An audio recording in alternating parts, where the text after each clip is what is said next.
అండి అందరికీ. మనం 8th క్లాస్‌కి సంబంధించి హిస్టరీ బిట్స్ అనేవి చూడబోతున్నాం. 10 లెసన్స్ ఉన్నాయి కదా! ఈ వీడియోలో మనం 5 లెసన్స్, నెక్స్ట్ వీడియోలో 5 లెసన్స్ చొప్పున మనం చేసేద్దాము. ఇక్కడ చూస్తే ఫస్ట్ బిట్ మనం చూస్తే క్రింది వానలో సరి అయిన వాక్యం ఏది? కొంత కాల వ్యవధిలో జరిగేటటువంటి మార్పుల గురించి చరిత్ర చెబుతుంది. గతంలో పరిస్థితులు ఎలా ఉండేవి, ప్రస్తుతం ఎలా మార్పు చెందాయి అనేది తెలుసుకోవడమే చరిత్ర. ఇక్కడ మనకి పై రెండు కూడా సరి అయినవే. నెక్స్ట్ వన్, భారతదేశ తొలి పటం యొక్క ముఖ చిత్రాన్ని తెలిపే క్రింది వాక్యాలను సరి అయినది గుర్తించండి. ఇక్కడ పైవన్నీ కూడా సరి అయినవే. మొదటి భారతదేశ పటం ఒక చిత్రంపై బ్రాహ్మణులు బ్రిటానియాకు శాస్త్రాలు ఇచ్చేటటువంటి దృశ్యం ఉంది. ఈ చిత్రంలో భారతీయులు ఉద్దేశపూర్వకంగానే గ్రంథాలను ఆంగ్లేయులకు ఇస్తున్నట్లుగా చూపబడింది. భారతీయ సంస్కృతిని కాపాడవలసిందిగా మనమే బ్రిటిష్ వారిని కోరుతున్నట్లుగా చూపబడింది. ఇవన్నీ కూడా సరి అయినవే అన్నమాట. లిప్టన్ గ్రీన్ టీ ప్రకటన అనేది ఏ సంవత్సరంలో చేయబడింది? లిప్టన్ గ్రీన్ టీ ప్రకటన అనేది మనకి ఏ సంవత్సరంలో చేయబడింది? The right answer is option 2 is right answer. 1922. 1922లో లిప్టన్ గ్రీన్ టీ ప్రకటన గురించి సరి అయినది గుర్తించండి. ఇక్కడే మరి ఈ ప్రకటన ప్రపంచవ్యాప్తంగా టీ యొక్క హుందాతనాన్ని తెలియజేస్తుంది. గుర్రంపై కూర్చున్న విక్టోరియా రాణి యొక్క 3వ కుమారుడు ఈ చిత్రంలో ముందు వైపు కనిపిస్తారు. ప్రకటనలు అనేవి అభిరుచిని పెంపొందిస్తాయి. ఈ మూడు కూడా సరి అయినవే. నెక్స్ట్ వన్, డ్యూక్ ఆఫ్ కానట్గా బిరుదు పొందినది ఎవరు? మరియు బ్రిటిష్ విక్టోరియా మహారాణి యొక్క 8వ కుమారుడు ఇతను అన్నమాట. ఇక్కడ మనకి బిట్ 3వ కుమారుడు అనమాట. డ్యూక్ ఆఫ్ కానట్గా బిరుదు పొందారు. నెక్స్ట్ వన్, 1922లో లిప్టన్ టీ ప్రకటన చిత్రంలో వెనుక వైపు ఉన్నవి ఏమిటి?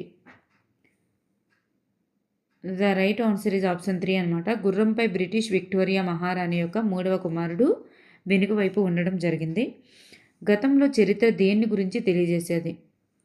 గతంలో చరిత్ర పరిపాలకుల వారి యొక్క విధి విధానాల గురించి, యుద్ధాలు, గొప్ప సంఘటనల వివరణ, రాజులు ఎప్పుడు సింహాసనం అధిష్ఠించారు, ఎప్పుడు వివాహం చేసుకున్నారు, వారి వారసుల గురించి, పైవన్నింటి గురించి వివరించేదన్నమాట. ప్రస్తుతంలో చరిత్ర అనేది వేటిని గురించి తెలియజేస్తుంది? ప్రస్తుతంలో చరిత్ర అనేది వివిధ రకాల తేదీలతో పాటు అనేక ఇతర సమస్యల గురించి, ప్రజల జీవనోపాధి ఎలా పొందారు, ప్రజలు ఏమి ఉత్పత్తి చేశారు, ఏమి తిన్నారు, నగరాలు ఎలా అభివృద్ధి చెందాయి, మార్కెట్లు ఎలా ఆవిర్భవించాయి, వీటన్నింటి గురించి ప్రస్తుతం చరిత్ర తెలియజేస్తుంది.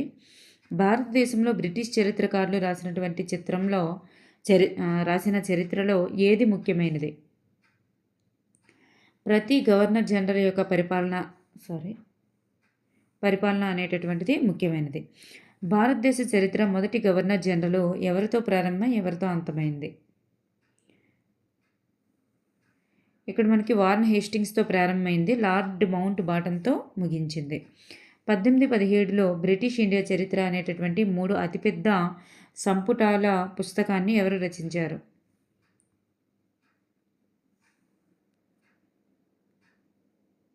జేమ్స్ మిల్ రచించడం జరిగింది. బ్రిటిష్ ఇండియా చరిత్ర అనేటటువంటి పుస్తకంలో జేమ్స్ మిల్ వర్గీకరించినటువంటి భారతదేశ చరిత్ర యుగం కానిది ఏమిటి? అక్కడ హిందూ, ముస్లిం అలాగే బ్రిటిష్ అనేటటువంటిది యుగంగా వర్గీకరించారు. క్రిస్టియన్ అనేది లేదు. వార్న్ హేస్టింగ్స్ భారతదేశానికి తొలి గవర్నర్ జనరల్ ఎప్పుడయ్యారు? 1773 is the right answer. Next one, క్రింది వాణిలో సరికానిది గుర్తించండి. చరిత్ర పుస్తకాలు అనేవి గవర్నర్ జనరల్స్ చేపట్టిన చర్యలను వర్ణించేవి. జీవిత చరిత్రలో ఆ వ్యక్తుల యొక్క గొప్ప వ్యక్తులుగా అభివర్ణించాయి. వారి యొక్క పెయింటింగ్స్ అనేవి శక్తివంతులుగా చూపించడానికి ఉపయోగపడ్డాయి. ఇవన్నీ కూడా సరి అయినవే. ఇక్కడ సరికానిదంటూ ఏదీ లేదన్నమాట. భారతదేశ చరిత్రకు సంబంధించి జేమ్స్ మిల్ యొక్క అభిప్రాయం కానిది ఏమిటి? మరి బ్రిటిష్ పాలన భారతదేశాన్ని నాగరికం చేయగలదు, ఆసియా సమాజాల నాగరికత స్థాయి ఐరోపా సమాజాలకు సమానం అన్నారు. సమానం అనేటటువంటిది కాదనమాట, ఈయన చెప్పలేదు. ఒక అరకి కూడా సరిపోవు అన్నట్లుగా చెప్పారు. కాబట్టి బ్రిటిష్ పాలనకు ముందు భారతదేశ పరిపాలనా కాలం చీకటి యుగం. భారతీయులు సుఖసంతోషాలతో జీవించాలంటే బ్రిటిష్ వారు భారతదేశం అంతటినీ ఆక్రమించాలి, ఈ విధంగా చెప్పారనమాట. జేమ్స్ మిల్ అనేటటువంటి చరిత్రకారుడు ఎవరని చూస్తే ఈయన స్కాటిష్ ఆర్థికవేత్త, రాజకీయ తత్వవేత్త. నెక్స్ట్ వన్, చరిత్రకు సంబంధించి పుస్తకాన్ని మనగతాలు అనే పేరుతో పిలవడానికి గల కారణం ఏంటి? మనగతాలు అనే పేరుతో పిలవడానికి గల కారణం అన్ని వర్గాల సముదాయాలు ఒకే విధమైనటువంటి ప్రలోభానికి లోను కాలేదు కాబట్టి మనగతాలు అనే పేరుతో పిలుస్తున్నాం. 250 సంవత్సరాల భారతదేశ చరిత్రను రాసిన చరిత్రకారులు బ్రిటిష్ వారి పాలనకు సంబంధించినటువంటి ఏ ఆధారాలను ఉపయోగించారు? ఇవన్నీ కూడా ఉత్తరాలు, తాకీదులు, రిపోర్ట్లు, నోటీసులు, ఉన్నతాధికారులు జారీ చేసిన సూచనలు, ఆదేశాలు, నిర్ణయాలు, ఒప్పందాలు ఇవన్నీ కూడా. బ్రిటిష్ వారు అన్ని ముఖ్యమైనటువంటి డాక్యుమెంట్లను, ఉత్తరాల ప్రత్యుత్తరాలను జాగ్రత్తగా భద్రపరచడానికి అభిలేఖాగారాలు, మ్యూజియంలు వంటి ప్రత్యేకమైనటువంటి సంస్థలు ఎక్కడ ఏర్పాటు చేశారు? ఇవన్నీ కూడా అవుతాయి. గ్రామ తహసీల్దార్ కార్యాలయాల్లోని కలెక్టర్ కార్యాలయము, కమిషనర్ కార్యాలయము, ప్రాంతీయ కార్యాలయాలు, కోర్టులు వీటన్నిటి దగ్గరలో కూడా దాయడం జరిగిందనమాట. భారత జాతీయ అభిలేఖాగారం ఎప్పుడు ఎక్కడ ఏర్పాటు చేయడం జరిగిందంటే 1920లోని న్యూఢిల్లీలో ఏర్పాటు చేశారు. 1946లో భారతదేశంలో ఏ నౌకాదళంలో తిరుగుబాట్లు జరిగాయి? ఏ నౌకాదళంలో తిరుగుబాట్లు జరిగాయంటే భారత రాయల్ ఇండియన్ నౌకాదళంలో మరి తిరుగుబాట్లు జరిగాయి. 1946లో జరిగినటువంటి భారత రాయల్ ఇండియన్ నౌకాదళంలో తిరుగుబాట్లను అణచడానికి ప్రయత్నిస్తున్నప్పుడు హోంశాఖ వారికి ఏ ఏ ప్రాంతాల నుంచి నివేదికలు అందాయి? బొంబాయి నుంచి, కరాచీ నుంచి, విశాఖపట్నం నుంచి, ఇక్కడి నుంచి అందాయి అన్నమాట. 19వ శతాబ్దం చివరి నాటికి జనాభా లెక్కలు అనేవి ఎన్ని సంవత్సరాలకు ఒకసారి జరుగుతున్నాయి? 19వ శతాబ్దం చివరి నాటి నుంచి జనాభా లెక్కలు మరి 10 సంవత్సరాలకు ఒకసారి జరుగుతున్నాయి. 1932లో జేమ్స్ ప్రిన్సిపల్ గీసినటువంటి చిత్రంలో దేనిని గురించి ఉంది? సర్వేలో ఉపయోగించినటువంటి పరికరాలను గురించి ఉందన్నమాట.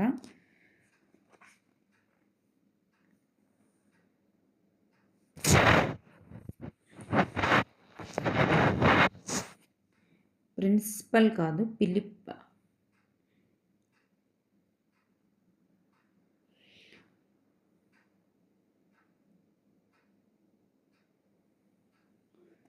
జేమ్స్ ప్రిన్సిప్ అనమాట, ప్రిన్సిపల్ కాదు, ప్రిన్సిప్. జేమ్స్ ప్రిన్సిప్ గీసినటువంటి చిత్రంలో ఎక్కడ జరిగినటువంటి సర్వే కార్యకలాపాలు ఉన్నాయంటే మరి బెంగాల్లో జరిగినటువంటి కార్యకలాపాలు ఉన్నాయి. నెక్స్ట్ వన్, 1946లో ప్రభుత్వంపై పోలీసులు సమ్మె చేసినటువంటి సమ్మెను గురించిన వార్తను హిందూస్థాన్ టైమ్స్ పత్రిక వారు ఏ శీర్షికతో ప్రచురించింది? ఏ పనికి రావు అనేటటువంటి శీర్షిక అన్నమాట. నెక్స్ట్ వన్, హిందుస్థాన్ టైమ్స్ పత్రిక ప్రచురించిన కథనంలో ప్రభుత్వంపై పోలీసుల సమ్మె గురించి సరి అయినది ఏమిటి? ఇక్కడ మనకి ఢిల్లీలో 2000 మందికి పైగా పోలీసులు వారికి ఇస్తున్నటువంటి తక్కువ వేతనాలు, నాసిరకం ఆహారాలకి నిరసనగా గురువారం ఎటువంటి ఆహారం తీసుకోలేదు. అలాగే పోలీసు వారు అందించే ఆహారం తినడానికి మేము సిద్ధంగా లేమని, తినడానికి తగినదిగా లేదు, మేము తినే ఆహారం గుర్రాలు కూడా తినమని చెప్పేసి చెప్తారు. సో ఇక్కడ రెండు కూడా సరి అయినవే. 1857 తిరుగుబాటు తర్వాత బ్రిటిష్ వారు తయారు చేసిన పుస్తకాలలో బొమ్మ అడుగు ఉన్నటువంటి శీర్షిక ఏమిటి? బొమ్మ అడుగు ఉన్నటువంటి శీర్షిక ఏమిటి అంటే ఇక్కడ దోపిడీ సొమ్ముని పంచుకున్నటువంటి సిపాయిలు అనేటటువంటిది ఉంటుంది. భారతదేశ పటాలను తయారు చేయమని రాబర్ట్ క్లైవ్ ఎవరిని కోరారు? జేమ్స్ రన్నెల్ని కోరడం జరిగింది. రాన్నెల్ కాదు, రన్నెల్. 1782లో భారతదేశం యొక్క మొదటి పటాలను రూపొందించిన వారు ఎవరు? భారతదేశం యొక్క మొదటి పటాలను రూపొందించిన వారు మనకు తెలుసు కదా, జేమ్స్ రన్నెలే. భారతదేశాన్ని ఆక్రమించుటకు, ఆధిక్యత ప్రదర్శించుటకు మ్యాపుల అవసరమవుతాయని భావించిన ఆంగ్లేయుడు ఎవరంటే జేమ్స్ రన్నెల్. భారతదేశంలో చివరి బ్రిటిష్ వైస్రాయి ఎవరు? మౌంట్ బాటన్. బ్రిటిష్ ఇండియా చరిత్ర అనేటటువంటి గ్రంథంను జేమ్స్ మిల్ ప్రచురించినటువంటి సంవత్సరం ఎప్పుడు?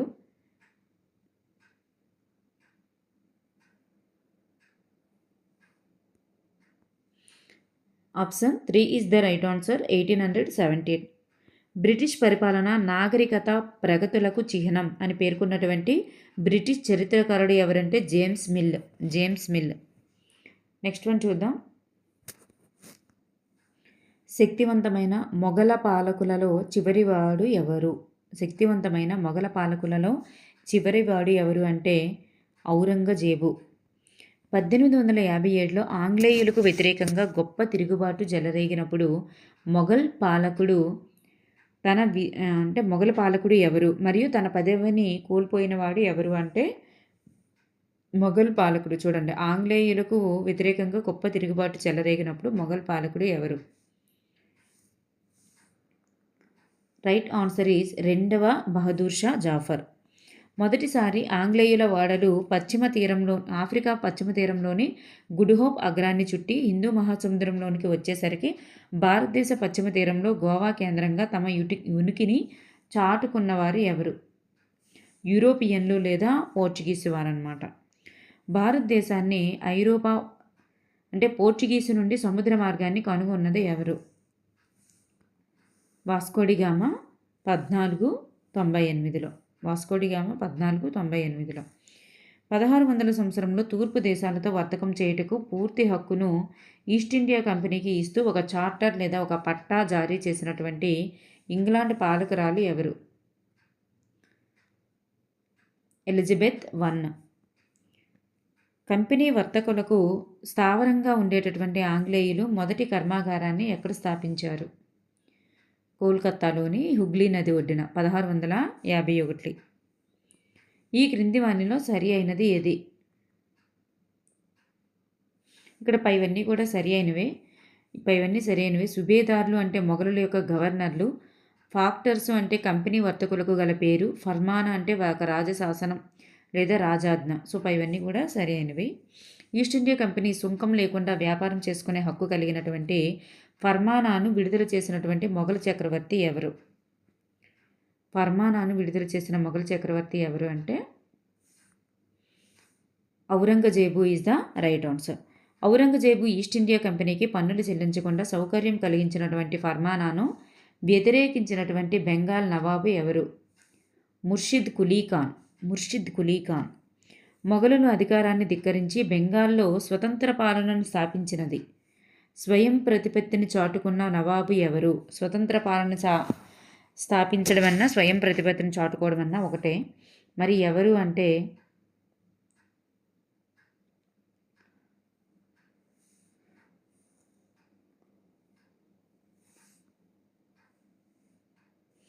ముర్షిద్ కులీ ఖాన్.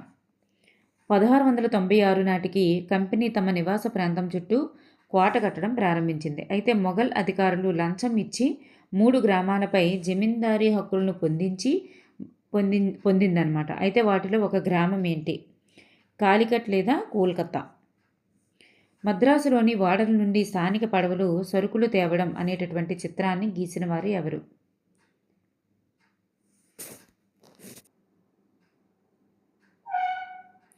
1756లో బెంగాల్ నవాబు అయినది ఎవరు? చూస్తే మనకి ఇక్కడ Siraj Daula is the right answer. పైన మనం చూసుకున్నట్లయితే William Simpson is the right answer. Next one, క్రింది వానిలో సరి అయిన దాన్ని గుర్తించండి. ప్లాసీ అనేటటువంటి ఆంగ్ల పదం పలాసీ అనేటటువంటి పదం నుండి వచ్చింది. హోలీ పండుగలో ఉపయోగించే గులాబీ పొడిని ఇచ్చేటటువంటి అందమైన ఎరుపు పువ్వులు పూసే పలాస చెట్టు నుండి ఈ ప్లాసీ అనేటటువంటి స్థలానికి పేరు వచ్చింది. మరొకరు ద్వారా నియంత్రించబడే వ్యక్తి అనే అర్థంలో తోలుబొమ్మ అనే పదాన్ని వాడుతారు. సో ఇవన్నీ కూడా సరి అయినవే అనమాట. నెక్స్ట్ వన్, సిరాజ్ దౌలా ఆంగ్లేయులకు విధించినటువంటి ఆంక్షలు కానిది ఏమిటి? ఈ సిరాజ్ దౌలా పరిపాలనకు ఆంగ్లేయులు సహాయం చేయాలి అనేటటువంటిది మనకి ఇక్కడ కాదనమాట. ఆంగ్లేయులు సహాయం చేయాలనేది కాదు. అతని యొక్క రాజకీయ వ్యవహారాల్లో కంపెనీ జోక్యం మానుకోవాలని చెప్తాడు. కోట నిర్మాణాన్ని కూడా ఆపమంటాడు. శిస్తులు కూడా చెల్లించాలంటాడు. ఇవన్నీ కూడా సిరాజ్ దౌలా ఆంగ్లేయులకు విధించినటువంటి ఆంక్షలు. 30,000 మంది సైనికులతో కాసిం బజార్లోని ఆంగ్లేయుల ఫ్యాక్టరీపై దాడి చేసిన బెంగాల్ నవాబు ఎవరు? సిరాజ్ దౌలా. 1757లో ప్లాసీ యుద్ధం ఎవరెవరి మధ్య జరిగింది? ప్లాసీ యుద్ధం అనేది ఎవరెవరి మధ్య జరిగింది? సిరాజ్ దౌలాకి రాబర్ట్ క్లౌకి మధ్య జరిగింది. ఈ క్రింది వానిలో సరికాని దాన్ని గుర్తించండి. శక్తివంతమైనటువంటి చివరి మొఘలు చక్రవర్తి ఔరంగజేబు, అలాగే 1857 తిరుగుబాటు కాలం నాటి మొఘలు పాలకుడు ఎవరంటే బహదూర్ షా జాఫర్, బెంగాల్లో స్వయం ప్రతిపత్తి చాటుకున్నటువంటి నవాబు ముర్షిద్ కులీ ఖాన్. ఈ మూడు కూడా సరి అయినవే. మైసూరు పులిగా పేరుగాంచిన వారు సిరాజ్ దౌలా అయితే కాదనమాట. నెక్స్ట్ వన్, సిరాజ్ దౌలా ప్లాసీ యుద్ధంలో ఓటమికి ప్రధాన కారణాల్లో ఒకటి ఏంటి? ఇక్కడ మీర్ జాఫర్ యుద్ధంలో పాల్పంచుకోకపోవడం వల్ల, మీర్ కాసిం యుద్ధంలో పాల్పంచుకోవడం వల్ల. ఈ రెండిట్లో ఏది అని అంటే option 1 is the right answer. Mir Jafar యుద్ధంలో పాల్పంచుకోకపోవడం వల్లే మరి సిరాజ్ దౌలా ఓడిపోవడం జరిగింది. నెక్స్ట్ వన్, ప్లాసీ యుద్ధంలో ఆంగ్లేయులకు సహకరించిన బెంగాల్ నవాబు ఎవరు? మీర్ జాఫర్. ఈస్ట్ ఇండియా కంపెనీ యజమానుల సమావేశాలు జరిగే ఈస్ట్ ఇండియా హౌస్ గల ప్రదేశం ఎక్కడ? Leaden hall street. 3 ప్రావిన్సులను స్వాధీనం చేసుకొని సంవత్సరానికి 2 మిలియన్ స్టెర్లింగ్ల ఆదాయం సాధిస్తానని సంపదలకై వాగ్దానం అనే శీర్షికతో 1759 జనవరి 7న విలియం పిట్కు లేఖ రాసినది ఎవరు? Robert Clive. క్రింది వానిలో సరి అయినది ఏది? సిరాజ్ దౌలా హత్య చేయబడ్డారు, రాబర్ట్ క్లైవ్ హత్య చేసుకున్నారు. ఇక్కడ చూస్తే మనకి రెండు కూడా సరి అయినవే. సిరాజ్ దౌలా హత్య చేయబడ్డారు, రాబర్ట్ క్లైవ్ ఆత్మహత్య చేసుకున్నారు. సో ఇక్కడ ఈ రెండు కూడా సరి అయినవే అన్నమాట.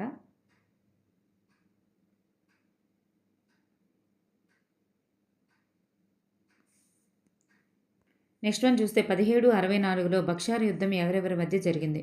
1764లో బక్షార్ యుద్ధం అనేది మీర్ కాసింకు, రాబర్ట్ క్లైవ్కు మధ్య జరిగిందనమాట. నెక్స్ట్ వన్, రాబర్ట్ క్లైవ్ తన గురించి తాను వర్ణించుకున్న దానిలో సరికాని దాన్ని గుర్తించండి. మరి ఇక్కడ ఒక ప్లాసీ విజయం అనేది నన్ను అత్యున్నత స్థితిలోనికి తీసుకువెళ్ళింది అని అంటాడు. ఒక గొప్ప యువరాజు నా సంతోషం మీద ఆధారపడ్డాడు అంటారు. ఒక సంపన్న నగరం నా దయ దాక్షిణ్యాల మీద ఆధారపడింది అంటాడు. సో ఇక్కడ 3 సరిగ్గా లేదు. మిస్టర్ చైర్మన్, నా వైభవానికి నేను ఆశ్చర్యపడుతున్నాను అంటారు. నెక్స్ట్ వన్, రాబర్ట్ క్లైవ్ 1743లో ఇంగ్లాండ్ నుంచి మద్రాసు వచ్చేసరికి అతని యొక్క వయస్సు ఎంత? అతని యొక్క వయస్సు చూస్తే మనకి 18 సంవత్సరాలు ఇస్ ద రైట్ ఆన్సర్. 1767లో రాబర్ట్ క్లైవ్ భారతదేశాన్ని విడిచిపెట్టే నాటికి వ్యక్తికి అతని యొక్క సంపద విలువ ఎంత? విడిచిపెట్టే నాటికి అతని యొక్క సంపద విలువ ఎంత? ఈ వ్యక్తికి అనేది రాంగ్.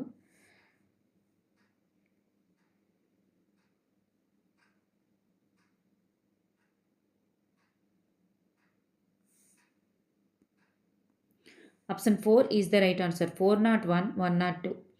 401, 102 అంటే 401 మిలియన్ పౌండ్లు అనమాట. నెక్స్ట్ వన్, భారతదేశంలో బాగా ధనం ఆర్జించి ఇంగ్లాండ్ తిరిగి వెళ్ళిన ఈస్ట్ ఇండియా కంపెనీ అధికారులను ఎలా పిలిచేవారు? నవాబ్స్ అని పిలిచేవారు. 1801లో అవధ్ నవాబు సహకార సైన్యం కొరకు చెల్లింపులు చేయనందున కంపెనీకి అతని భూభాగంలో సగం ఇవ్వవలసిందిగా ఒత్తిడి చేసినటువంటి గవర్నర్ జనరల్ ఎవరు?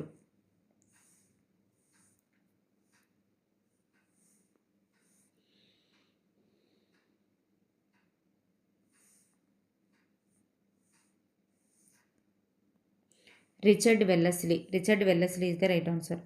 కంపెనీచే నియమించబడినటువంటి రెసిడెంట్లను గురించి రాసిన వారు ఎవరు? James Mill. కంపెనీచే నియమించబడిన రెసిడెంట్ల గురించి రాసిన వారు జేమ్స్ మిల్. బ్రిటిష్ రెసిడెంట్తో అవధ్ నవాబు సిరాజ్ దౌలా కుమారులు ఎవరు? బ్రిటిష్ రెసిడెంట్తో అవధ్ నవాబ్ అయినటువంటి సిరాజ్ దౌలా కుమారులతో కలిసి ఉన్నటువంటి చిత్రాన్ని గీసినది ఎవరు? Tilly kettle 1772. చూడండి. నెక్స్ట్ వన్, ఈ క్రింది వానిలో సరి అయిన దాన్ని గుర్తించండి అన్నారు. సరికాని దాన్ని గుర్తించండి. మైసూర్ పులి హైదరాలీ కుమారుడు టిప్పు సుల్తాన్. అలాగే మలబార్ తీరంలో లాభదాయకమైనటువంటి వర్తకాన్ని మైసూరు రాజ్యం తన నియంత్రణలో ఉంచుకుంది. 1785లో టిప్పు సుల్తాను అతని రాజ్యం మలబార్ తీరం నుంచి మిరియాలు, యాలకులు, చందనం నిలిపివేసింది. సో ఇక్కడ సరికానిది ఏది అంటే సరికానిదంటూ ఏదీ లేదనమాట. ఇక్కడ ఇవన్నీ కూడా సరి అయినవే. నెక్స్ట్ వన్, క్రింది వానిలో సరి అయినది గుర్తించండి అన్నారు. ఇక్కడ హైదరాలీ 1761 నుంచి 82 వరకు పరిపాలించారు. టిప్పు సుల్తాన్ వచ్చేసరికి 1782 నుంచి 1799 వరకు పరిపాలించారు. సో ఈ రెండు కూడా సరి అయినవే. టిప్పు సుల్తాన్తో సత్సంబంధాలు ఏర్పరచుకున్నటువంటి యూరోపియన్లు ఎవరు అంటే ఫ్రెంచ్ వారు. నెక్స్ట్ వన్, టిప్పు సుల్తాన్ మరణానంతరం మైసూరు రాజ్యంపై అధికారం పొందినది ఎవరు? వడయార్ నుంచి అధికారం పొందారు. టిప్పు సుల్తాన్ బొమ్మ పులి ఏ దేశ సైనికుడిని కొరుకుతూ ఉంటుంది?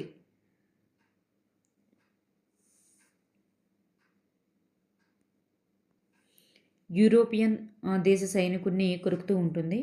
టిప్పు సుల్తాన్ కొడుకులను బందీలుగా తీసుకున్నప్పుడు వారిని కారణవాలి స్వాగతం పలుకుతున్న దృశ్యం 1793లో ఎవరు చిత్రీకరించారంటే డేనియల్ వార్మ్.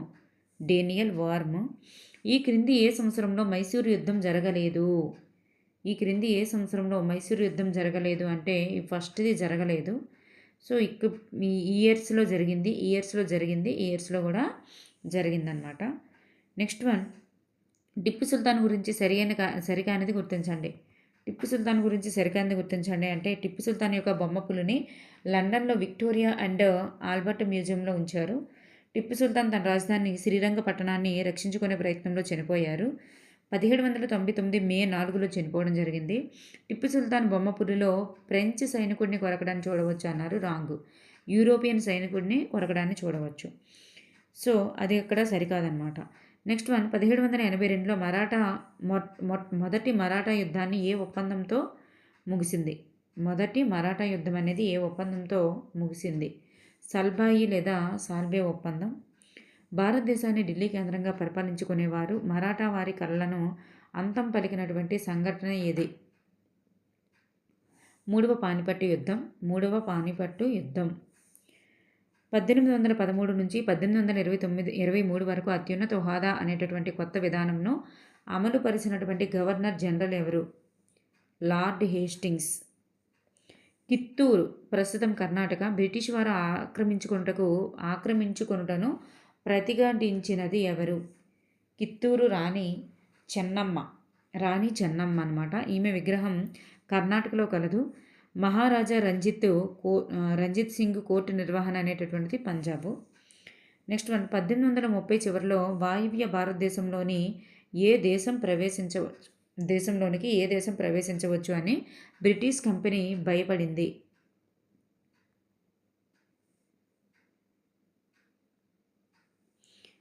ఇక్కడ రష్యా అనమాట. టర్కీ అనేది కాదు, రష్యా తీసుకోండి. ఇక్కడ Russia is the right answer. Next one, రాజ్య సంక్రమణ సిద్ధాంతాన్ని ప్రవేశపెట్టినటువంటి గవర్నర్ జనరల్ ఎవరు?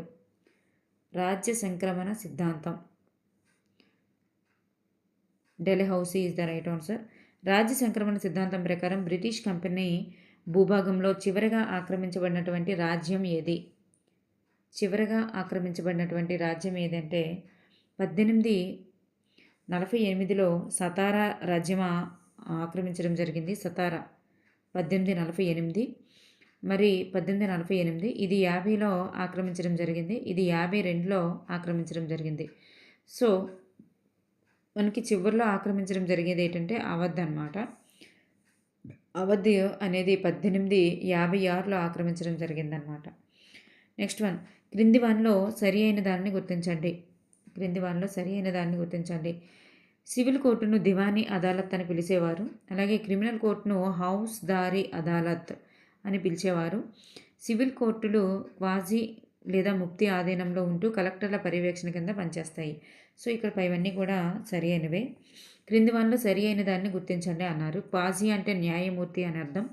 ముఫ్తీ అంటే ముస్లిం మతానికి చెందినటువంటి న్యాయ శాస్త్రవేత్త అని అర్థం. సవార్ అంటే అశ్వికుడు అని అర్థం. ఇక్కడ పైవన్నీ కూడా సరి అయినవే. నెక్స్ట్ వన్, వారన్ హేస్టింగ్స్ను బెంగాల్ దుష్పరిపాలనకు వ్యక్తిగత బాధ్యుడిని చేస్తూ ఇంగ్లాండ్ పార్లమెంటులో అవిశంసన ఆరోపణ చేసినది ఎవరు? Edmund Burke is the right answer.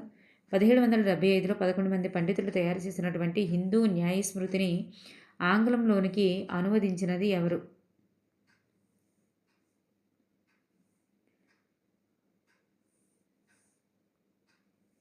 The right answer is N B Holland. మస్కట్ అనగా అర్థం ఏమిటి? మస్కట్ అనగా అర్థం ఏమిటి అంటే అశ్విక దళం లేదా సవార్ ఉపయోగించేటటువంటి తుపాకీ. అశ్వక దళం లేదా సవార్ చూడండి, వీటినే సవార్ అంటారు. అశ్విక దళాన్ని సవార్ అంటారు. సవార్ ఉపయోగించేటటువంటి తుపాకీనే మరి మస్కట్ అంటారనమాట. అలాగే పదాతి దళం కాలినడక సైనికుడు ఉపయోగించేటటువంటి తుపాకీ.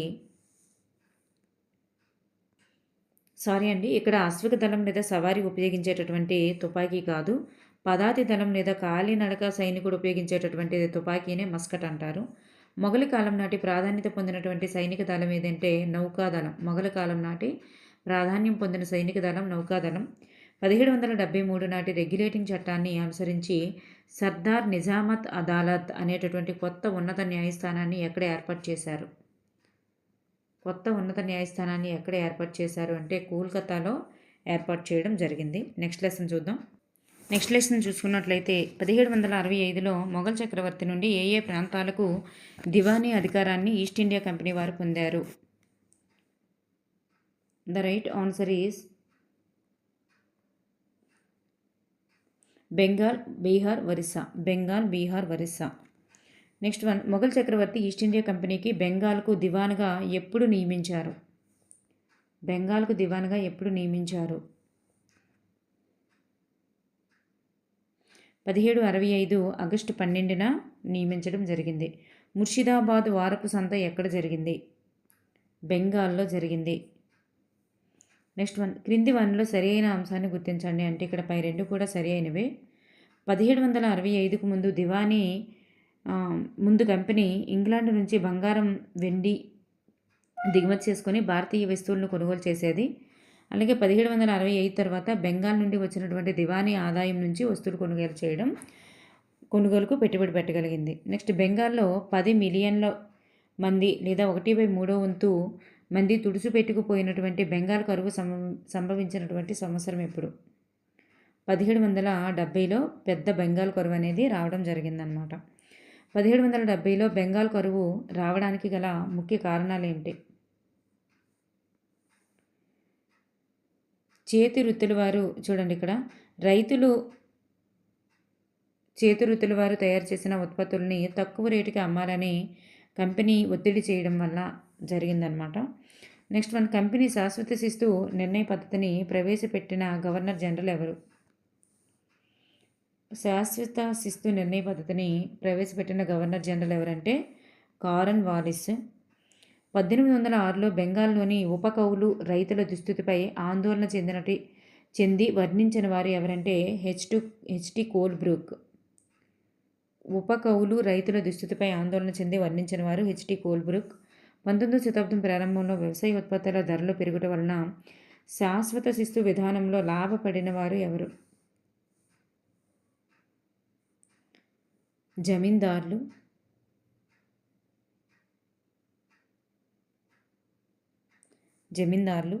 బ్రిటిష్ రెవెన్యూ రికార్డుల ప్రకారం మహల్ అనగా అర్థం ఏంటి? మహల్ అనగా అర్థం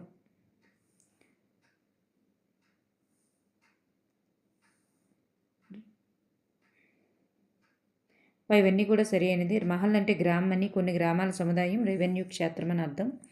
ఉత్తర భారతదేశ సమాజంలో గ్రామం ఒక ముఖ్యమైనటువంటి సామాజిక సంస్థ అని, దాన్ని పరిరక్షించాల్సిన అవసరం ఉందని భావించిన వారు ఎవరు? Halt Mackenzie.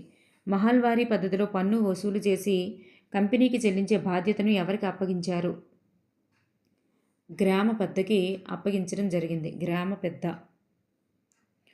1822లో వాయువ్య ప్రావిన్సులలో మహల్వారీ విధానాన్ని ప్రవేశపెట్టిన వారు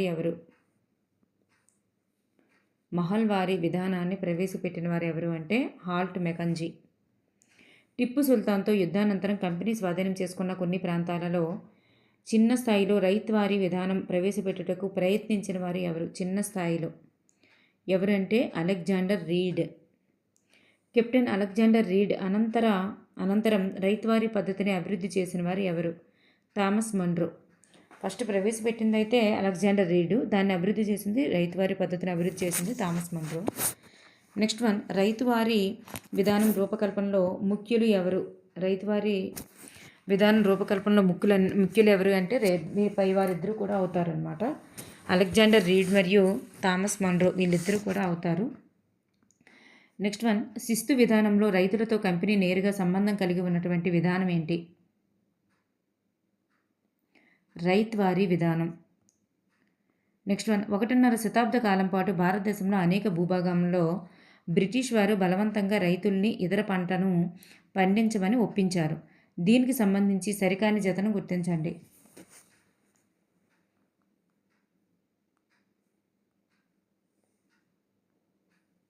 సరికాని జత ఏది అంటే యునైటెడ్ ప్రావిన్సు తేయాకు అనేటటువంటిది రాంగ్ అనమాట.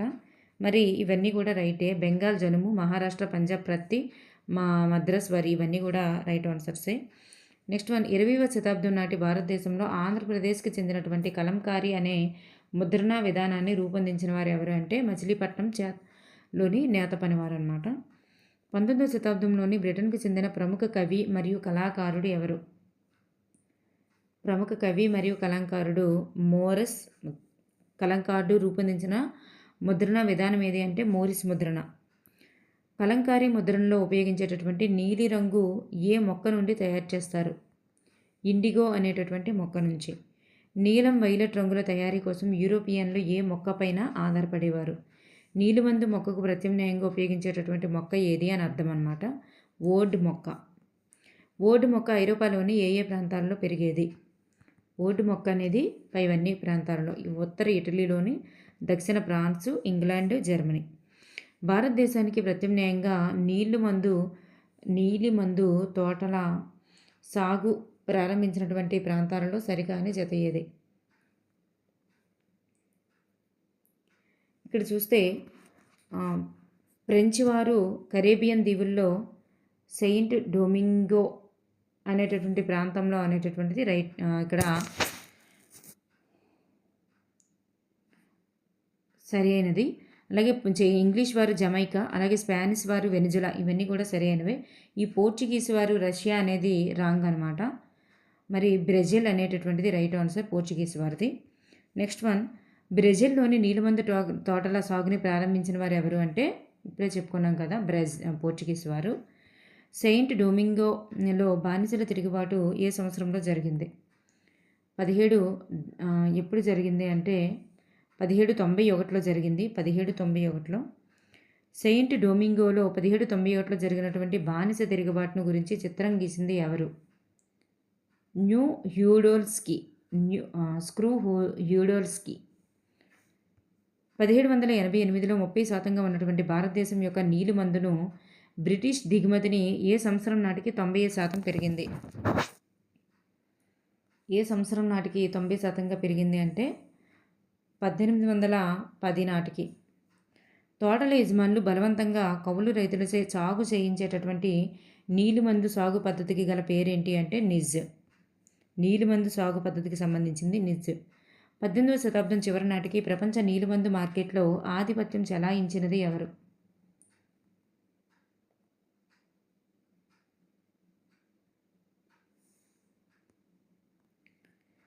నెక్స్ట్ వన్, 18వ శతాబ్దం చివరి నాటికి ప్రపంచ నీలిమందు మార్కెట్లో ఆధిపత్యం చెలాయించినది ఎవరు అంటే బెంగాల్ నీలిమందు. నెక్స్ట్ వన్, నిజ్ పద్ధతిలో 1000 బిగాల సాగుకు ఎన్ని నాగర్లు అవసరమవుతాయి? ఎన్ని నాగర్లు అవసరమవుతాయంటే 2000 నాగర్లు అనేవి అవసరమవుతాయి. ఈ క్రింది వల్ల సరైన అంశం ఏది? నీలిమందు మొక్కలు లోతైన వేర్లను కలిగి ఉండడం వల్ల నేల త్వరితగతిన నిస్సారమయ్యేది. అలాగే నీలిమందు పంట పండిన తర్వాత ఆ భూమి వరి సాగుకు పనికిరాదు. ఇక్కడ చూస్తే పై రెండు కూడా సరి అయినవి అనమాట. పై రెండు సరి అయినవి. నెక్స్ట్ వన్, భారతదేశంలో నీలిమందు సాగులో నిజ్ విధానం యొక్క వాటా ఎంత? నిజ్ విధానం యొక్క వాటా ఎంత? 25%. బెంగాల్లో బ్రిటిష్ వారు బీగాను ఎలా ప్రమాణీకరించారు? ఎకరంలో 3వ వంతుగా ప్రమాణీకరించారు. ఎకరంలో 3వ వంతు. భారతదేశంలో నీలిమందు మొక్కను ఎక్కువగా ఎవరు కోసేవారు? పురుషులే ఎక్కువగా కోసేవారు అనమాట. పురుషులే ఎక్కువగా కోసేవారు. 19వ శతాబ్దం ప్రారంభంలో బెంగాల్లో నీలిమందు కోసేటటువంటి కార్మికుల గ్రామీణ జీవితాన్ని వర్ణిస్తూ చిత్రాన్ని గీసిన వారు ఎవరు? కోల్స్వర్ది గ్రాంట్ క్రింది వారిలో సరి అయిన దాన్ని గుర్తించండి. ఇక్కడ పైవన్నీ కూడా సరి అయినవే. నీలిమందు తయారు చేయుటకు 3 లేదా 4 తొట్లు అవసరమవుతాయి. మొదటి తొట్టెను పులియబొట్టే తొట్టి అంటారు. రెండవ తొట్టిని కొట్టే తొట్టి అంటారు. నీలిమందు తయారీలో ద్రవం యొక్క నీలి రంగులోనికి మారిన తర్వాత దేన్ని కలుపుతారు?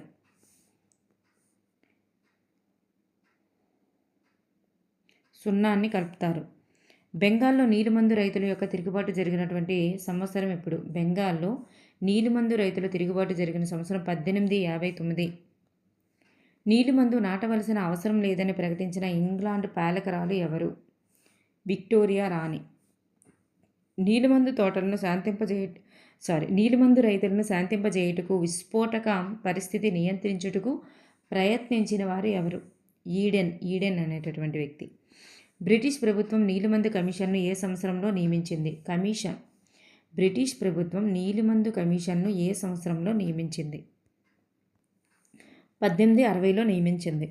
1917లో చంపారన్లో నీలిమందు రైతుల పోరాటానికి నాయకత్వం వహించినది ఎవరు?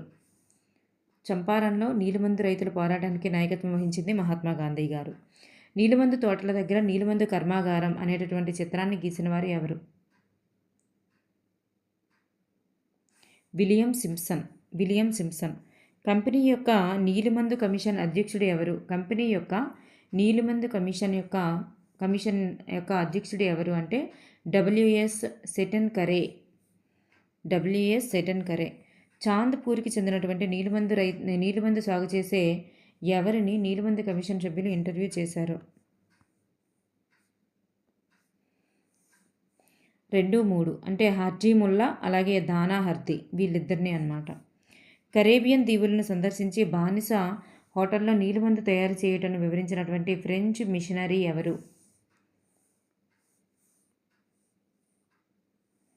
Jean Baptiste లబాట్.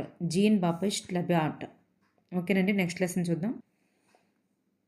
ఇక్కడ మనం చూసుకున్నట్లయితే క్రింది వానిలో సరి అయిన దాన్ని గుర్తించండి అన్నారు. ఇక్కడ మనకి ఇవన్నీ కూడా సరి అయినవే. దిక్కులు అనగా అన్యులు అనే అర్థం. జూమ్ సాగు అనగా విస్థాపన వ్యవసాయం.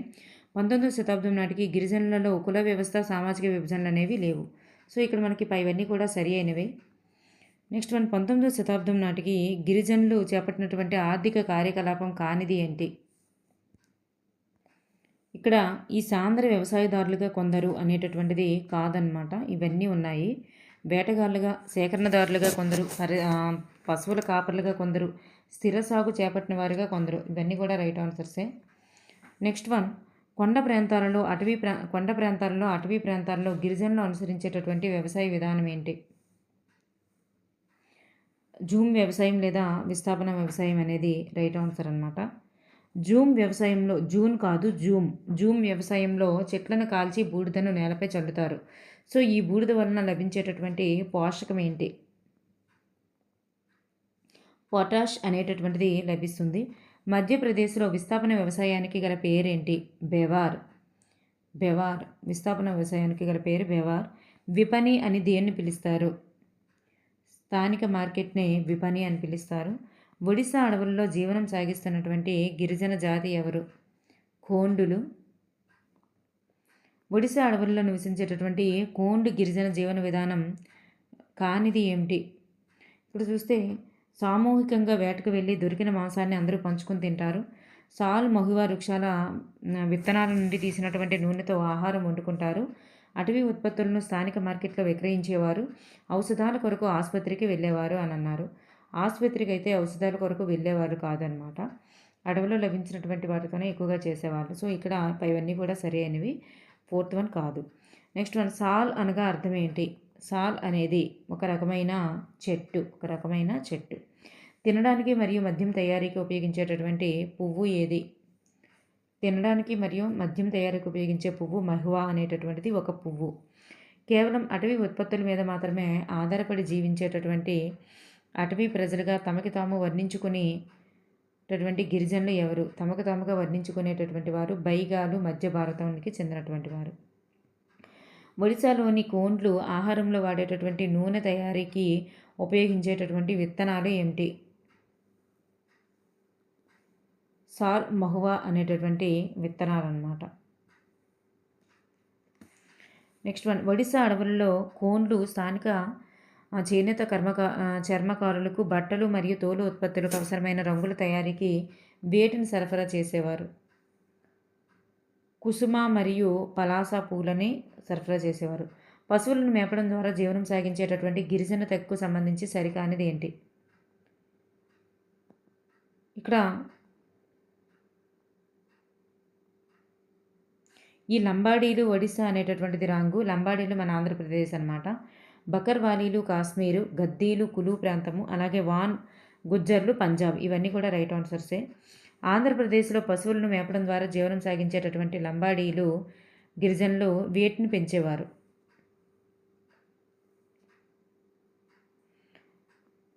లంబాడీ గిరిజనులు అనేవాళ్ళు వేటిని పెంచేవారు అంటే ఆవులని పెంచేవారు. నెక్స్ట్ మన గొర్రెలను పెంచడం ద్వారా జీవనం సాగించేటటువంటి హిమాచల్ ప్రదేశ్లోని కులు ప్రాంతంలోని గిరిజనులు ఎవరు? కులు ప్రాంతంలోని గిరిజనులు ఎవరు? గద్దీలు ఈజ్ ద రైట్ ఆన్సర్. గద్దీలు. ముండాలు ఏ ప్రాంతంలో నివసించేటటువంటి గిరిజన తెగ? ముండాలు చోటా నాగపూర్. స్థిర సాగును చేపట్టి కొందరు గిరిజనుల భూమిపై యాజమాన్య హక్కు తెగ మొత్తానికి కలిగి ఉండేటటువంటి గిరిజన తెగ ఏది? చూడండి, స్థిర సాగును చేపట్టినటువంటి కొందరు గిరిజనులలో భూమిపై యాజమాన్య హక్కు అనేది తెగ మొత్తానికి కలిగి ఉండేటటువంటి గిరిజన తెగ ఏది?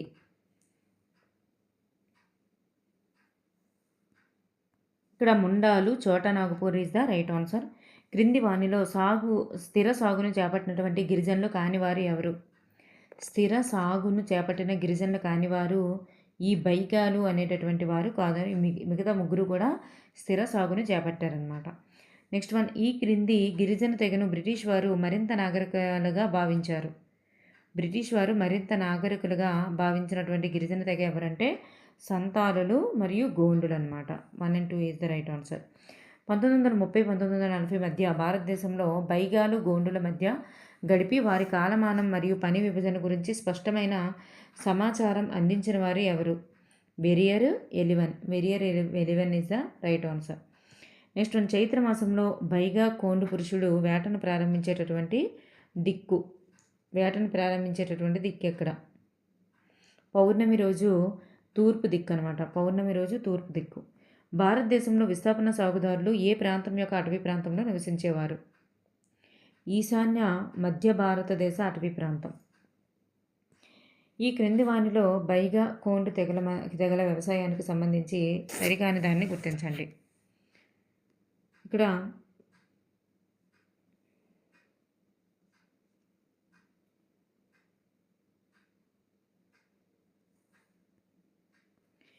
చూస్తే ఈ రెండు కూడా సరి అయినవే. సరికానిది అంటూ ఇక్కడ ఏది కూడా లేదు.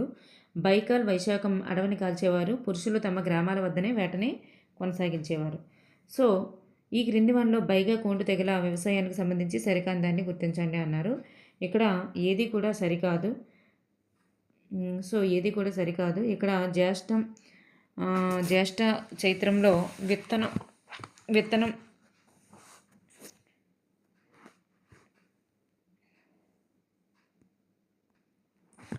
ఇక్కడ మనకి రెండు కూడా సరి అయినవే. సరికానిదంటూ ఏదీ లేదనమాట. అగాన్ అంటే మార్గశిరంలో పంట కోతకి సిద్ధమవుతుందన్నమాట. చేత్ అంటే జ్యేష్టంలో విత్తనం మరియు వేట అనేది ప్రారంభిస్తారు. ఇక్కడ రెండు కూడా సరైనవి. సరికాదంటూ ఏదీ లేదు. నెక్స్ట్ మన బైగా కోండు తెగలు ఏ నెలలో కొత్త బేవార్లకు వెళ్ళడం మరియు వేట సేకరణ మాత్రమే ప్రధాన జీవనాధారంగా గల మాసం ఏది అంటే మాఘ్ మాసం. అలాగే వెరియర్ ఎలివన్ రాసినటువంటి పుస్తకం ఏది? వెరియర్ ఎలివన్ రాసినటువంటి పుస్తకం 1 and 2 is the right answer. Baiga అనేటటువంటిది నోట్స్ ఆన్ ద కోన్స్ అనేటటువంటిది. నెక్స్ట్ వన్, వెరియర్ ఎలివన్ రాసినటువంటి పుస్తకాలు బైగా మరియు నోట్స్ ఆన్ ద కోన్స్లను ఎక్కడి నుండి గ్రహించారు? ఇవి ఎక్కడి నుండి గ్రహించారు అంటే నెహ్రూ మెమోరియల్ మ్యూజియం లైబ్రరీ నుంచి గ్రహించడం జరిగింది. బైగా కోండు తెగలు ఏ నెలలో పండుగలు నృత్యాలను నిర్వహిస్తారు? ఏ నెలలో నిర్వహిస్తారు అంటే పుష్యంలో నిర్వహిస్తారు. క్రింది వానిలో ఆదివాసీలు వారి నివాస ప్రాంతాల్లో సరికాని జత ఏది?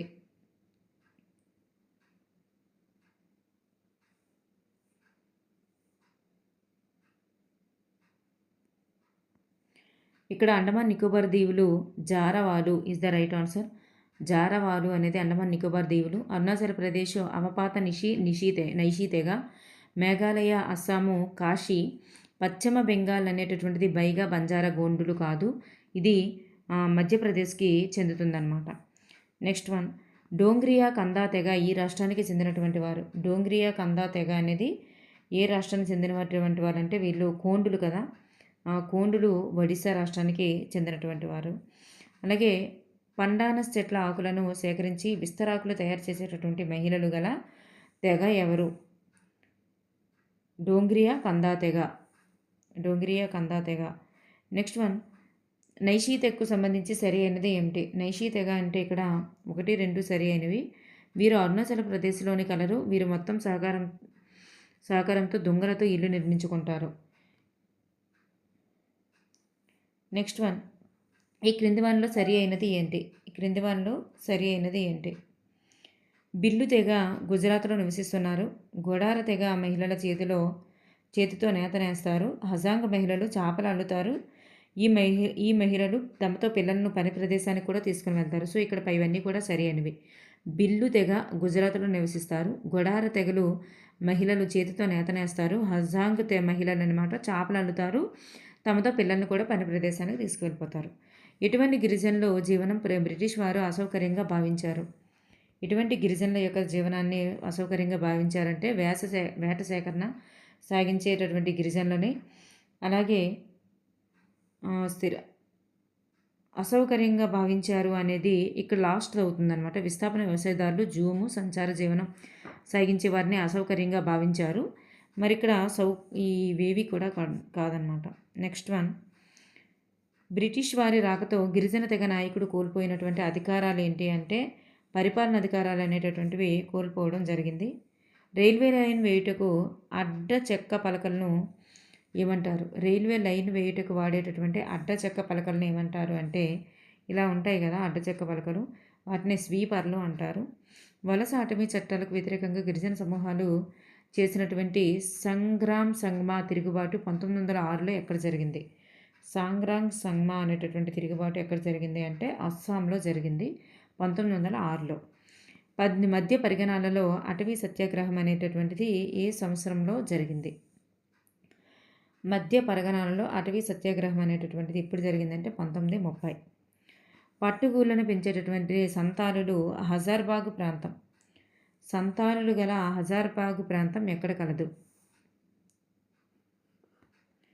చూడండి, హజార్బాగ్ ప్రాంతము పట్టుగూళ్ళను పెంచేటటువంటి సంతాలులు ఉండే హజార్బాగ్ ప్రాంతం జార్ఖండ్లో కలదు. 1920 శతాబ్దాలలో వచ్చిన కొత్త పన్నులు, వర్తకులు, వడ్డీ వ్యాపారస్తులు దోపిడీకి వ్యతిరేకంగా జరిగిన తిరుగుబాటుకు సంబంధించి సరికాని దాన్ని గుర్తించండి. ఇక్కడ సంతాలులు ఇవ్వలేదు నేను. ఇక్కడ వర్లీల తిరుగుబాటు అనేటటువంటిది సంతాలులు ఏంటంటే 1855 అనమాట. మరి కోలులు 1831, 32. మరి బస్తర్ తిరుగుబాటు అనేది 1910. వర్లీల తిరుగుబాటు అనేటటువంటిది రాంగ్ అనమాట. 1940 is the right answer. Next one, Bastar తిరుగుబాటు జరిగినటువంటి సంవత్సరం ఇప్పుడే చెప్పుకున్నాం. బస్తర్ తిరుగుబాటు 1910. 1940లో వర్లీల తిరుగుబాటు అనేది ఎక్కడ జరిగింది అంటే మహారాష్ట్రలో జరిగిందనమాట. వర్లీల తిరుగుబాటు అనేది మహారాష్ట్రలో జరిగింది. జరియా, రాన్గంజ్ బొగ్గుగని క్షేత్రాలు ఏ రాష్ట్రంలో ఉన్నాయి? జరియా, రాన్గంజ్ బొగ్గుగని త్రవ్వకాలు అనేటటువంటివి ఏ రాష్ట్రంలో జరిగాయి అంటే బీహార్లో జరిగాయి. బిర్సా ముండా ఎక్కడ జన్మించారు? చోటా నాగపూర్లో జన్మించడం జరిగింది. నెక్స్ట్ వన్, బిర్సా ముండాకు సంబంధించి సరి అనేది గుర్తించండి. 1870 మధ్యకాలంలో ముండా తెగలో జన్మించారు. బుహోండా అడవుల చుట్టూ పశువులు మేపుతూ గడిపేవాడు. ముండా సమూహానికి చెందిన సర్దార్లు అంటే నాయకులు ప్రజలను తిరుగుబాటు చేయమని కోరడం చేశారు అన్నమాట. ఇక్కడ ఇవన్నీ సరి అయినవి. బిర్సా ముండా పెట్టుకున్నటువంటి లక్ష్యం ఏంటి అంటే బిర్సా ముండా తెగ పూర్వ వైభవం కోసం తిరుగుబాటులో ఏ సంవత్సరంలో చేశారు అదొకటి ఉంది. ముల్కీ కీ లడాయి పూర్వీకుల వారసత్వానికి సంబంధించినటువంటి భూ హక్కు అనేది పూర్వీకుల వారసత్వానికి సంబంధించిన భూ హక్కు ముల్కీ కీ లడాయి అనేది ఆయన యొక్క లక్ష్యం. అలాగే బిర్సా ముండా తెగ యొక్క పూర్వ వైభవం కోసం తిరుగుబాట్లు ఏ సంవత్సరంలో చేశారు? 1895 is the right answer. 1895. Birsa ముండాకు సంబంధించి సరి అయిన దాన్ని గుర్తించండి అంటే ఇవన్నీ సరి అయినవే.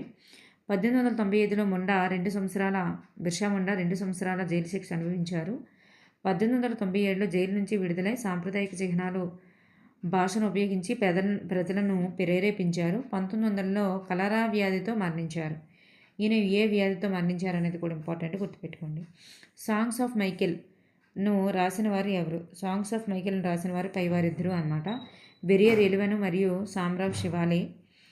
అలాగే 1970లో the economy of subsistence agriculture అనే గ్రంథాన్ని రచించిన వారు మరి ముగ్గురు కూడా కోహెను, క్లార్క్, హాస్వెల్, వీళ్ళు ముగ్గురు కూడా రచించడం జరిగింది. నెక్స్ట్ లెసన్ అనేది ఒకసారి చూద్దాం. ఆంగ్లేయులు ప్రకటించినటువంటి చివరి మొఘలు చక్రవర్తి ఎవరు? ఆంగ్లేయులు ప్రకటించిన చివరి మొఘలు చక్రవర్తి ఎవరు అంటే బహదూర్ షా జాఫర్ అనమాట. Bahadur Shah Jafar.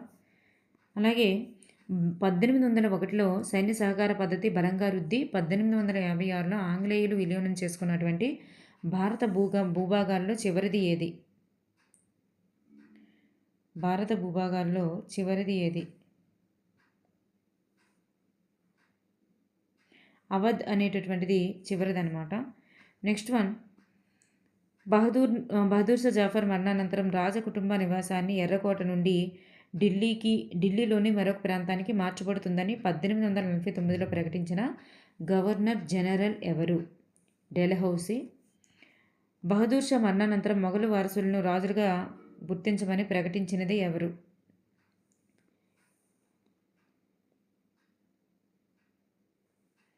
Canning is the right answer. Next one, ఆ రోజుల్లో చాలామంది ప్రజలు సముద్ర మార్గం ద్వారా వెళ్ళుటకు నిరాకరించుటకు గల కారణం ఏంటి? ఎందుకు నిరాకరించారంటే సముద్రం దాటితే తమ కులాన్ని కోల్పోతారని భావించేవారు. ఎవరైనా కొత్త వ్యక్తి కంపెనీ సైన్యంలో ఉద్యోగం చేయాలంటే అవసరమైనప్పుడు సముద్ర మార్గం ద్వారా ప్రయాణించుటకు అంగీకరించాలని కంపెనీ ప్రభుత్వం ఉత్తర్వులు జారీ చేసిన సంవత్సరం ఎప్పుడు?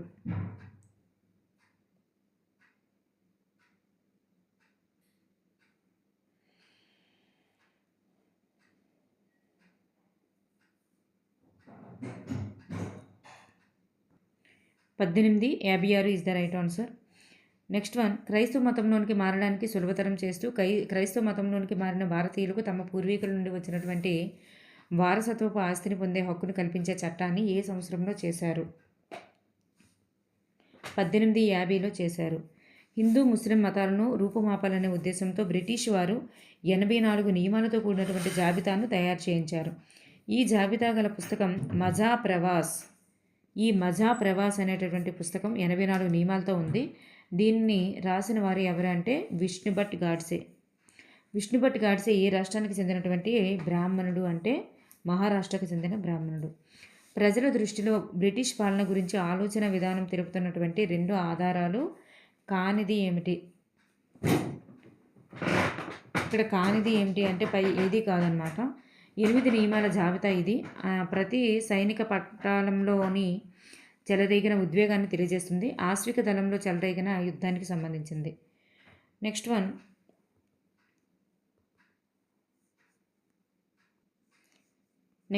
సిపాయి నుండి సుబేదార్ వరకు అనేటటువంటి పుస్తకంలో తిరుగుబాటును గురించి వివరించినది ఎవరు? సీతారాం పాండే. నెక్స్ట్ వన్, 1861లో అవధీ భాషలో సిపాయి నుండి సుబేదార్ వరకు అనే శీర్షికతో సీతారాం పాండే రాసినటువంటి పుస్తకాన్ని ఆంగ్లంలోనికి అనువదించిన వారు ఎవరంటే నార్కెట్. క్రింది వానిలో సీతారాం పాండేకి సంబంధించి సరి అయినటువంటి అంశం ఏంటి అంటే ఇవన్నీ సరి అయినవే. 1812లో స్థానిక బెంగాల్ ఆర్మీలో సిపాయిగా నిర్మించబడ్డాడు. తన కళ్ళ ముందే కొడుకు చంపబడ్డాడు. అవధీ భాషలో ఒక పుస్తకాన్ని రచించారు. 48 సంవత్సరాలు సేవ చేసి 1860లో పదవీ విరమణ పొందడం జరిగింది. తుపాకులతో వాడేటటువంటి తూటాలు దేనితో తయారు చేయబడ్డాయని వదంతులు వచ్చాయి? ఆవు, పంది కొవ్వులతో తయారు చేయబడ్డాయని వదంతులు రావడం జరిగింది. సీతారాం పాండేను తిరుగుబాటు అనేది గతంలో లాగానే సమస్య పోతుందని భావించి ఇంటికి వెళ్ళమని సూచించిన వ్యక్తి ఎవరు?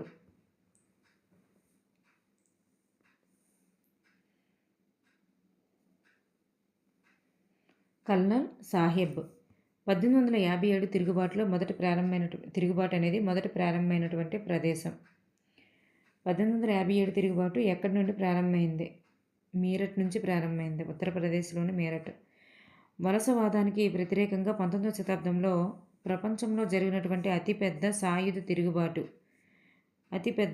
తిరుగుబాటు ఏది అంటే మరి 1857 సిపాయిల తిరుగుబాటు.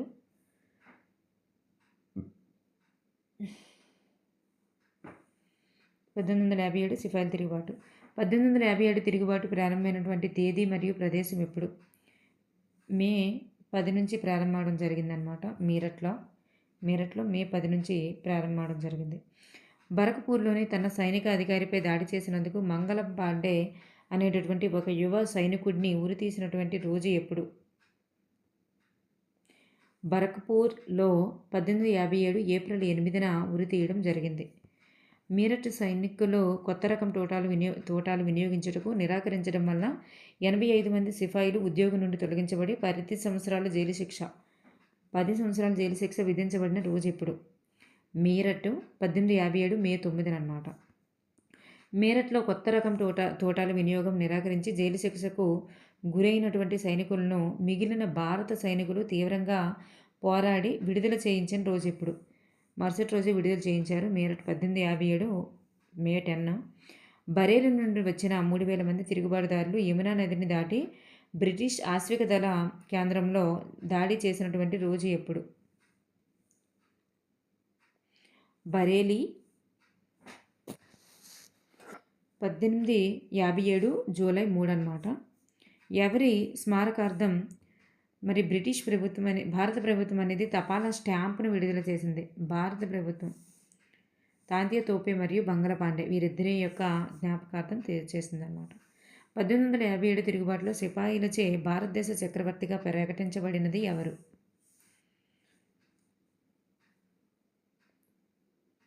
బహదూర్ షా జాఫర్.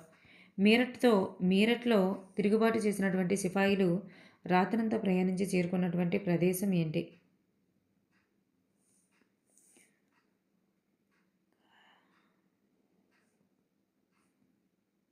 ఢిల్లీ. కాన్పూర్లో బ్రిటిష్ వారిపై జరిగినటువంటి తిరుగుబాటుకు నాయకత్వం వహించి పీష్వాగా ప్రకటించుకొని బహదూర్ షా జాఫర్ యొక్క ఆధిపత్యాన్ని అంగీకరించిన వారు ఎవరు? నానా సాహెబ్. కాన్పూర్లో బ్రిటిష్ వారిపై జరిగినటువంటి తిరుగుబాటుకు నాయకత్వం వహించి పీష్వాగా ప్రకటించుకొని బహదూర్ షా జాఫర్ యొక్క ఆధిపత్యాన్ని అంగీకరించిన వారు నానాసాహెబ్. లక్నోలో జరిగినటువంటి తిరుగుబాటులో తనకు తానుగానే నవాబుగా ప్రకటించుకున్నవారు ఎవరంటే పీష్వా బజ్జిస్ ఖాదర్. లక్నోలో జరిగినటువంటి తిరుగుబాటులో చురుకైనటువంటి పాత్ర పోషించినటువంటి మహిళ ఎవరంటే బేగం హజ్రత్ మహల్. ఝాన్సీలో తిరుగుబాటుకు ఝాన్సీ లక్ష్మీబాయికి సహకరించిన వారు ఎవరు? ఝాన్సీ లక్ష్మీబాయికి సహకరించిన వారు ఎవరు? తాంతియా తోపే. అవధ్ గురించి సరి అయిన దాన్ని గుర్తించండి. కంపెనీ ఆక్రమించుకున్నటువంటి చివరి భూభాగం ఏది అంటే అవధ్పై సైన్య సహకార విధానం 1801లో విధించడం జరిగింది. అవధ్ను ఆంగ్లేయులు 1856లో విలీనం చేసుకున్నారు. సో ఇవన్నీ కూడా సరి అయినవే. మధ్యప్రదేశ్లోని ముండ్లా ప్రాంతంలో బ్రిటిష్ వారిపై తిరుగుబాటు చేసింది ఎవరు? రాణి అవంతిబాయి. మధ్యప్రదేశ్లోని ముండ్లా ప్రాంతంలోని బ్రిటిష్ వారిపై తిరుగుబాటు చేసింది ఎవరంటే రాణి అవంతిబాయి. బరేలీకి చెందిన భక్తఖాన్ ఎక్కడ జరిగినటువంటి తిరుగుబాటులో నాయకత్వాన్ని వహించారు అంటే ఢిల్లీలో జరిగినటువంటి తిరుగుబాటులో నాయకత్వాన్ని వహించడం జరిగింది. బీహార్లో సిపాయిలతో జరిగినటువంటి తిరుగుబాటులో పాల్గొన్న మాజీ జమీందారు ఎవరు? జమీందారు ఎవరంటే కున్వర్ సింగ్. బ్రిటిష్ పరిపాలన త్వరలో అంతం కానున్నదని జోషం చెప్పినటువంటి ఫైజాబాద్కు చెందిన వ్యక్తి ఎవరు అంటే మౌల్వీ అహ్మదుల్లా షా. బహదూర్ షా జాఫర్ యొక్క భార్య పేరేంటి? బేగం జీనత్ మహల్. క్రింది వానిలో సరి అయిన దాన్ని గుర్తించండి. ఇక్కడ పైవన్నీ సరి అయినవే. 1862లో రంగూన్ జైలులో బహదూర్ షా జాఫర్ మరణించారు. మరి 1858 జూన్లో రాణి లక్ష్మీబాయిని చంపేశారు. 59లో తాంతియా తోపేను బంధించి చంపేశారనమాట. చివరి మొఘలు చక్రవర్తి బహదూర్ షా జాఫర్ మరణించినటువంటి ప్రదేశం ఎక్కడ? రంగూన్ జైలులో మరణించడం జరిగిందనమాట.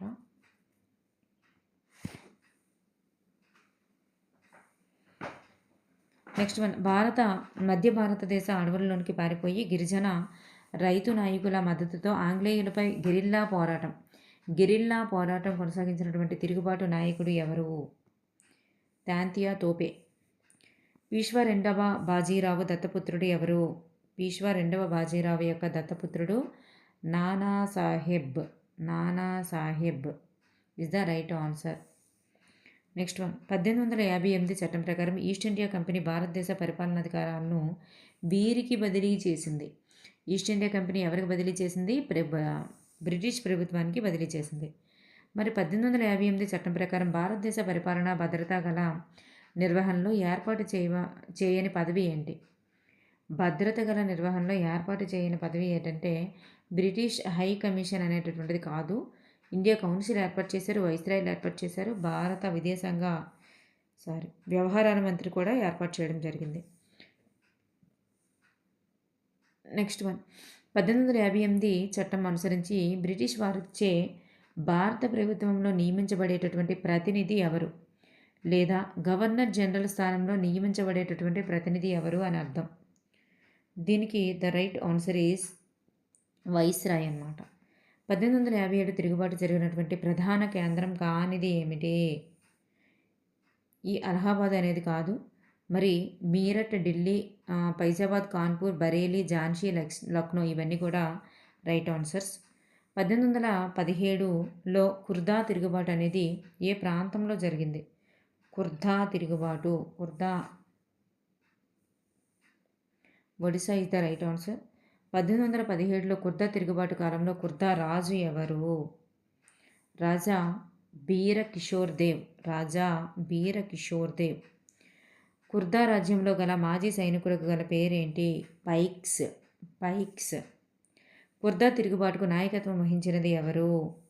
బక్షి జగబంధు, విద్యాధర్ మహాపాత్ర, భ్రమరావర్ రాయ్. ఈయనకి ఇంకో పేరు ఏంటంటే విద్యాధర్ మహాపాత్ర, భ్రమరావర్ రాయ్. బక్షి జగబంధు అనేటటువంటిది ఈయన యొక్క బిరుదు. నెక్స్ట్ వన్, పైక్స్ ఖాండా జాతి వారితో బక్షి జగబంధు కుర్దా తిరుగుబాటును ప్రారంభించిన ప్రదేశం ఎక్కడ?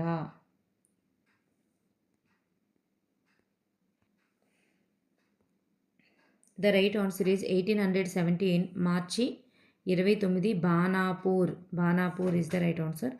కుర్దా తిరుగుబాటు అణుచుటకు నియమించినటువంటి అధికారి ఎవరు? అణుచుటకు నియమించినటువంటి అధికారి మార్టిన్ డెల్. కుర్దా తిరుగుబాటుతో సంబంధం గల ప్రసిద్ధ ఆలయం ఏంటి? కుర్దా తిరుగుబాటు ఒడిశా కదా, సో ఒడిశాలో జగన్నాథ ఆలయం, పూరి. సో నెక్స్ట్ వన్, 1857 భారతదేశంలో తిరుగుబాటు కాలంలో చైనాలోని దక్షిణ ప్రాంతంలో జరిగేటటువంటి తైపింగ్ తిరుగుబాటుకు నాయకత్వం వహించినది ఎవరు?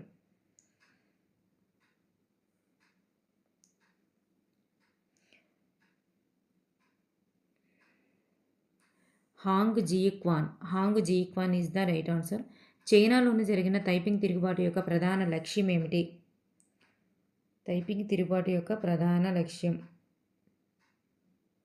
శాంతిని కాంక్షించేటటువంటి స్వర్గ రాజ్య స్థాపన. హాంగ్ జియిక్వాను క్రైస్తవ మతంలోనికి మారి ఏ మతంను వ్యతిరేకించారు? హాంగ్ జియిక్వాను క్రైస్తవ మతంలోనికి మారి మరి ఏ మతాన్ని వ్యతిరేకించారంటే బౌద్ధ మతాన్ని వ్యతిరేకించారు. Thank you for everyone.